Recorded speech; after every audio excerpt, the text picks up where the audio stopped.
Hello, আসসালামু আলাইকুম সবাইকে। আশা করি আপনারা সবাই ভালো আছেন। আলহামদুলিল্লাহ, আমরাও আল্লাহর রহমতে ভালো আছি। আজকে আপনারা দেখতে পারবেন ইন্টারেস্টিং হাঁটার রাস্তা। আজকের দিনটা এত সুন্দর। আমরা অবশ্যই আরও অনেক জায়গায় গিয়েছিলাম। তখন ভাবলাম এবার আমরা একটু হাঁটবো। তখন আমরা হাঁটার জন্য টোটালি ব্যতিক্রম ডেঞ্জারাস একটা স্পট চয়েস করেছি। আপনাদের কাছেও দেখে ভালো লাগবে। ইউজুয়ালি আমরা তো কত জায়গায় সুন্দর, সুন্দর কানাডাতে অবশ্যই হাঁটার ব্যবস্থা আছে, জায়গায় আছে। কিন্তু আমরা সেই একটা জায়গা চয়েস করেছি, সেটা হলো dangerous, scary but interesting, fun, full of nature.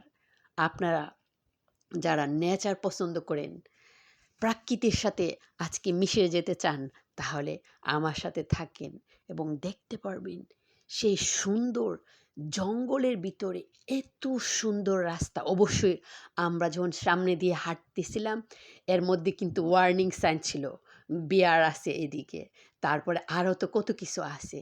কিন্তু আমরা এই কোনো কিছুকে বই পাইনি, চলে আসলাম সেই জঙ্গলের ভিতরে। অবশ্যই আমরা শুধু একা না, এখানে কিন্তু অনেক লোকজনই আসা যাওয়া করতেছে, অনেকে আবার নিচে চলে গেছে পিকনিক করতেছে। বাট আমরা জাস্ট রেগুলারই হাঁটতেছি। আর ইউজুয়ালি এর আগে আমরা অবশ্যই একবার সন্ধ্যার সময় আসছিলাম, অনেক বেশি বেশি ভয়ঙ্কর ছিল। নাদিয়া, তানবীর, তোমাদের কি মনে আছে সেই সন্ধ্যার স্কেয়ারি? আজকে সে আমরা দুপুরবেলা আসলাম সেই সন্ধ্যার স্কেয়ারি জায়গাটার মধ্যে। আর তোমাদের কথা বলতেছি সবাই আমরা, যে আমরা কিন্তু অনেক বই পেয়ে গেছিলাম, কিন্তু আজকে আমরা বই পাচ্ছি না। আজকে রুদ্র, সানি ডে, আর এত ভালো লাগতেছে নেচারটা দেখতে।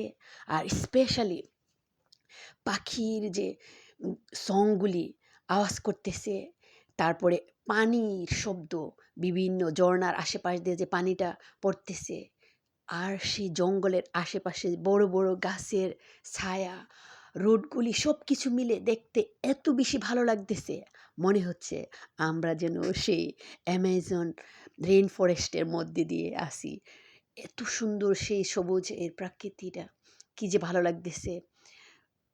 পাখির যে আওয়াজ, আমাদের বাচ্চাগুলি আজকে সে পাখি দেখতে আসতেছে, বিভিন্ন ধরনের পাখি ইউজুয়ালি কিন্তু আমরা দেখতে পাইনি। আর আজকে সে বড় বড় গাছের উপরে নিচে সেই পাখিগুলি দেখতে পারতেছে। অবশ্যই এ এলাকাটা কিন্তু পাহাড়ের উপর এবং ঢালু পাহাড়ের নিচে। সো আমরা কন্টিনিউ হাঁটতেছি এবং মাঝে মধ্যে একটু একটু বসে ভাবলাম যে আশেপাশটা একটু দেখি। অবশ্যই এই যে জঙ্গলের ভিতরের যে পেত্রা গেছে, এই পেত্রা মিনিমাম 15 to 20 মিনিটস লাগবে যদি ফাস্ট দৌড়ায় হাঁটা চলা করে। তো আমরা অবশ্যই ফাস্ট দৌড়ায় হাঁটতেছি না, আমরা জাস্ট দেখতেছি আর হাঁটতেছি, কি যে ভালো লাগতেছে। কিন্তু আলহামদুলিল্লাহ একটুও বই লাগতেছে না। সন্ধ্যার সময় হলেও অবশ্যই বই পাইতাম। উম খুবই ভালো লাগতেছে। নিশ্চয় আপনাদের কাছেও দেখে ভালো লাগতেছে যে আমরা কোথায় চলে আসলাম। এত সুন্দর, সুন্দর জায়গা, ইন্টারেস্টিং, অ্যাট্রাকটিভ জায়গাগুলি থাকতে আমরা কোথায় চলে আসলাম। আজকে কিন্তু এই নেচারটাই যেন এত সুন্দর, মনে হচ্ছে যে এর চেয়ে বেস্ট কোনো কিছু হতে পারে না।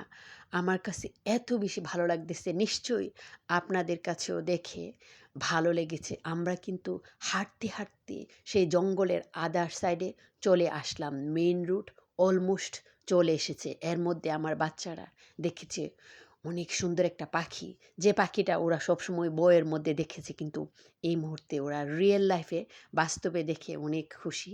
আর সবাইকে অনেক অনেক ধন্যবাদ।